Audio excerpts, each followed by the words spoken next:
इस एपिसोड के आगाज में आप देखेंगे बाहिर जरकुताई सरोजा और यूसुफ को देखकर कहता है, सिपाहियों, दो बहादुर सिपाही तैयार हैं। मैदान जंग में खड़े हो जाएं। अब तीर चलाए जाएंगे और सबसे बासलाहियत तीरंदाज कौन है ये देखा जाएगा। पहला तीर यूसुफ साहब की तरफ से चलाया जाएगा और फिर सरोजा प्याला ऊपर फेंकता है और यूसुफ तीर चलाता है, लेकिन प्याला नीचे गिर जाता है और यूसुफ के तीनों तीरों में से एक भी प्याले को नहीं लगता और सब लोग हंसने लगते हैं। फातिमा खातून भी ये सब मंजर देख रही होती है और फिर जरकुताई कहता है, यूसुफ साहब एक बार भी निशाने पर तीर नहीं मार सके। तो सरोजा कहता है, अब मेरी बारी है। और फिर यूसुफ प्याला फेंकता है और सरोजा उस पर तीरों की बरसात करता है, लेकिन तीनों में से एक भी तीर प्याले को नहीं लगता। और फिर फातिमा खातून मैदान में आती हैं और जरकुताई साहब को इशारा करती हैं कि वो प्याला ऊपर फेंकें और जरकुताई प्याला हवा में फेंकता है। फातिमा तीर चलाती है तो पहला तीर प्याले में जा लगता है और फिर दूसरा तीर भी, यहाँ तक कि तीनों तीर प्याले में जा लगते हैं। फातिमा की महारत पर सरोजा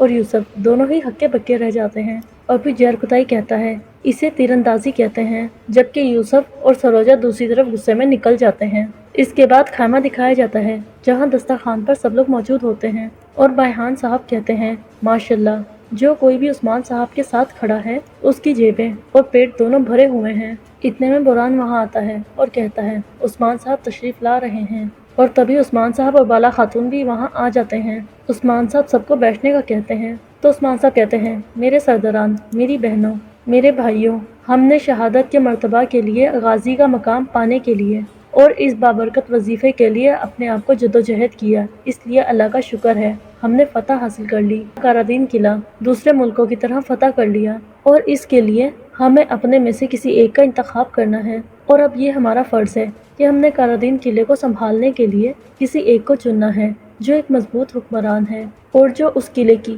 और वहाँ के लोगों की हिफाजत करे। अब जो इस कीमती वजीफे को पूरा करेगा, इस आग से बनी कमीज को पहनेगा, वो है बेगम खातून। इस बात पर बेगम खातून मुस्कुराती हैं और कहती हैं, अल्लाह ताला आपका साया हमारे सरों पर हमेशा कायम रखे। तो उस्मान साहब कहते हैं, बहुत शुक्रिया, कल आप कारादीन किला जाएंगी अपने सिपाहियों के साथ और उसकी हिफाजत की जिम्मेदारी संभालेंगी। चलो शाबाश, खाना शुरू करते हैं। और सब लोग खाना खाने लगते हैं। तो बाला खातून हल्की आवाज़ में उस्मान साहब से कहती है, मैंने जो कहा था उसे मत भूलिएगा, ये आपके लिए तकलीफदा साबित होगा। इस बात पर उस्मान साहब मुस्कुराते हैं और फिर खाना खाने लगते हैं। तभी खाने में हौलो फेरा दाखिल होती है और उरहान उसे देखकर उसका नाम पुकारता है। तो उस्मान साहब कहते हैं, मेरी बेटी, यकीनन खैर होगी। तो हौलो फेरा कहती है, मैं यहाँ कमांडर लोकास का एलची बनकर आई हूँ उस्मान साहब। वो आपकी अरीना मैदान में मेज़बानी करना चाहते हैं और आपसे कुछ बात भी करना चाहते हैं। तो उस्मान साहब कहते हैं, अच्छा तो ऐसा है, अगर मुझे मुनासिब लगा तो मैं उसे ज़रूर मिलने आऊँगा।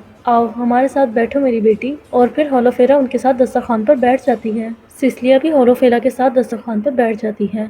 और फिर किले में एक घोड़ा दाखिल होता है जिस पर बाईसंगूर बेहोश होता है। ये देखकर सिपाही घोड़े की जानिब बढ़ते हैं और आइकुत बाईसंगूर को उठाकर खेमे की जानिब जाने लगता है। और फिर बाला खातून गोंजा से कहती हैं, मेरी बेटी, तुमने सुबह से कुछ नहीं खाया और अब भी कुछ नहीं खा रही। तो गोंजा कहती है, मुझे ज़रा भी भूख नहीं है वालिदा, मुझे आज कुछ अच्छा नहीं लग रहा। ये सुनकर साल खातून कहती हैं, इसे भला भूख कैसे लगेगी, ये एक बेवा के साथ बैठी है, किला भी इसके हाथों में बर्बाद हो जाएगा। तो बेगम खातून कहती है, इतना ज़्यादा गुस्सा मत दिखाएं हजाल, मैं तुमसे ज़्यादा गुस्से वाली हूँ। इसके बाद बेगम खातून कहती है, आज का दिन बरकतों वाला है, वहाँ से बहुत सारा मीठा हलवा भर कर ले आए, यहाँ तकसीम करेंगे। हमने अपने बहुत से दुश्मनों को नुकसान पहुँचाया है, हमारा मुँह मीठा हो जाएगा। और सिलसिया भी उसकी मुलाजमा के पीछे चली जाती है। और फिर उस्मान साहब कहते हैं, बयान साहब, मेरी ज़िंदगी आपकी मकरूज़ है। तो बयान कहते हैं, अस्तगफिरुल्लाह सरदार, ये मेरा फ़र्ज़ था। तभी सिपाही बुरहान के कान में आके बाईसंगूर का बताता है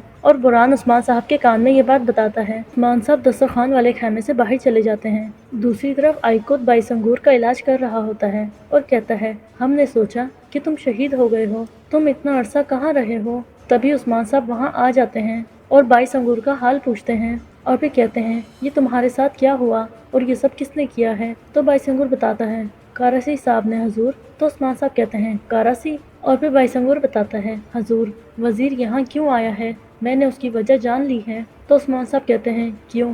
तो बाईसंगूर बताता है, हमारे प्यारे पैगंबर सल्लल्लाहु अलैहि वसल्लम की मुकद्दस अमानतें कुफार के हाथों में हैं تو عثمان صاحب کہتے ہیں کیا؟ اس بات سے وہ سب پریشان ہو جاتے ہیں اور عثمان صاحب بران کھڑے ہو جاتے ہیں اور پھر عثمان صاحب کہتے ہیں یہ کیسے ممکن ہوا؟ اور اس کے بعد سلسیہ کو دکھایا جاتا ہے جو چھپ کر حلوہ لاتی ہوئی خاتون کو دیکھ رہی ہوتی ہے اور پھر اپنی انگوٹھی کھولتی ہے جس کے اندر زہر ہوتا ہے اور پھر اس خاتون سے ٹکرا کر اس حلوے میں زہر ڈال دیتی ہے۔ تو وہ خاتون کہتی ہے تمہارا خیال کہاں ہے خاتون؟ تو سلسیہ کہتی ہے میں مکڑی سے ڈر گئی تھی تبھی ایسا ہوا۔ تو وہ خاتون چپ کر کے وہاں سے جانے لگتی ہے۔ یوسف سلسیہ کا پیچھا کر رہا ہوتا ہے۔ سلسیہ ہزال خاتون کے خیمے میں جاتی ہے تو یوسف سوچتا ہے یہ خاتون ہزال خاتون کے خیمے میں کیا کر رہی ہے، اور دوسری طرف خاتون کھانے کی میز پر حلوہ لا کر رکھ دیتی ہے اور پھر بیگم خاتون وہ حلوہ اٹھاتی ہے اور پھر گونجا کہتی ہے اس سے بہت اچھی خوشبو آ رہی ہے، مجھے اس سے بھوک لگ گئی ہے۔ تو بیگم خاتون کہتی ہے تو پھر پہلے آپ کھائیں گونجا خاتون، آپ ویسے بھی حاملہ ہیں۔ تو گونجا اس کے ہاتھ سے وہ لے لیتی ہے۔ تبھی سلسیہ بھی وہاں آ کر بیٹھ جاتی ہے اور پھر فاطمہ اپنی بھابھی سے کہتی ہے کھاؤ بھابھی، ویسے بھی آپ نے سارے دن سے کچھ نہیں کھایا۔ تو گونجا وہ حلوہ کھاتی ہے اور کہتی ہے یہ بہت مزیدار ہے، شکریہ بیگم خاتون۔ تبھی عثمان صاحب اور بران بھی وہاں واپس آ جاتے ہیں اور سب لوگ ان کے لیے کھڑے ہو جاتے ہیں اور پھر سردار بائیحان پوچھتے ہیں کیا ہوا عثمان صاحب، کیا کوئی بری خبر ہے؟ تو عثمان صاحب کہتے ہیں ہمارے عالم اسلام کی مقدس امانتیں چوری کر لی گئی ہیں۔ اس بات سے سب لوگ پریشان ہو جاتے ہیں اور پھر اورگنجر کہتے ہیں یہ مسلمانوں کے لیے سیاہ ترین دل ہے حضور۔ اور پھر بائیحان کہتا ہے ایسی نیچ حرکت کون کر سکتا ہے،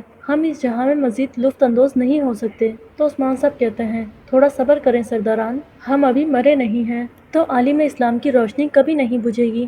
بائیحان صاحب کیا آپ نے کفار کے ساتھ اپنی تلواروں سے جنگ کا عہد نہیں کیا تھا؟ تو بائیحان کہتا ہے ہم نے کیا تھا حضور۔ پھر عثمان صاحب گنجر صاحب سے پوچھتے ہیں آپ بتائیں ذرا کیا ہم نے اس دعوے کے لیے ازل سے ابد تک وعدہ نہیں کیا تھا؟ تو سردار کہتا ہے ہم نے کیا تھا حضور۔ تو عثمان صاحب کہتے ہیں تو پھر اپنی باتیں کبھی نہ بھولنا، ہم کبھی مایوس نہیں پڑیں گے، ہم کافروں کو بھی خود پر مسلط نہیں ہونے دیں گے، اگر ضرورت پڑی تو ہم اس غم کو اپنے سینے میں رکھیں گے لیکن کسی کو دکھانے کے لیے نہیں چھوڑیں گے۔ اگر انہوں نے امانتوں کو بچھو کے سوراخ میں بھی ڈال دیا تو پھر بھی ہم انہیں ضرور حاصل کریں گے انشاءاللہ۔ اور پھر سب لوگ بلند آواز سے انشاءاللہ کہتے ہیں۔ دوسری طرف گونچا اپنے خیمے میں موجود ہوتی ہیں تو علاؤدین اس کو پسینہ پسینہ دیکھ کر اس کا حال لیتا ہے تو گونچا کہتی ہے میں ٹھیک ہوں۔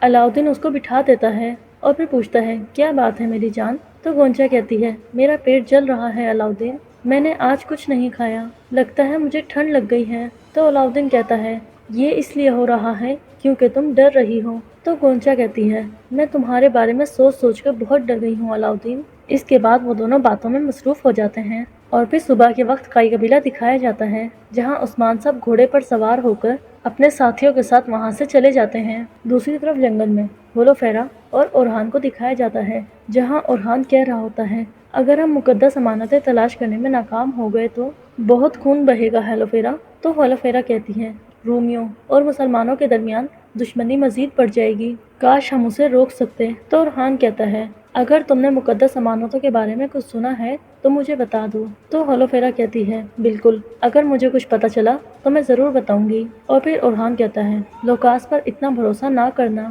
تو ہولوفیرا کہتی ہے کمانڈر لوکاس دوسرے بازطینوں کی طرح نہیں ہے، میں اس سے بخوبی واقف ہوں، وہ رحم کرنے والا اور انصاف کرنے والا ہے۔ تو اورہان کہتا ہے ہولوفیرا بس اسے اپنے ذہن میں رکھنا۔ تو ہولوفیرا کہتی ہے اورہان صاحب کیا آپ کو اس سے جلن ہو رہی ہے؟ تو اورہان کہتا ہے ہاں بالکل، میں اس سے حسد کر رہا ہوں، لیکن یہ صرف حسد ہی نہیں ہے، میں تمہیں دشمن کے درمیان بھیج رہا ہوں ہولوفیرا، میں پریشان بھی ہوں۔ تو ہولوفیرا کہتی ہے وہ میرا گھر ہے۔ اور پھر اورہان کہتا ہے نہیں، آپ کا گھر، اور پھر اپنے دل پہ ہاتھ رکھتے ہوئے کہتا ہے یہاں ہے میرے دل میں۔ اور پھر ہولوفیرا اپنے ساتھیوں کے ساتھ وہاں سے چلی جاتی ہے۔ اس کے بعد عثمان صاحب کو دکھایا جاتا ہے جو جنگل میں اپنے ساتھیوں کے ساتھ تیزی سے گھوڑا دوڑا رہے ہوتے ہیں۔ اور پھر کئی قبیلے میں علاؤدین کو دکھایا جاتا ہے جو لکڑیاں کاٹ رہا ہوتا ہے۔ اتنے میں خیمے کا دروازہ کھلتا ہے اور گونچا باہر آتی ہے اور علاؤدین گونچا سے اس کا حال پوچھتا ہے اور پھر گونچا درد سے وہیں کرہانے لگتی ہے۔ تو علاؤدین کہتا ہے گونچا کیا تم ٹھیک ہو؟ اور پھر علاؤدین آواز لگاتا ہے اور ایک عورت آ کر گونچا کو خیمے کے اندر لے جانے لگتی ہے اور علاؤدین بالا خاتون کو لینے چلے جاتا ہے۔ اسی کے ساتھ اس پارٹ کو یہیں ختم کرتے ہیں۔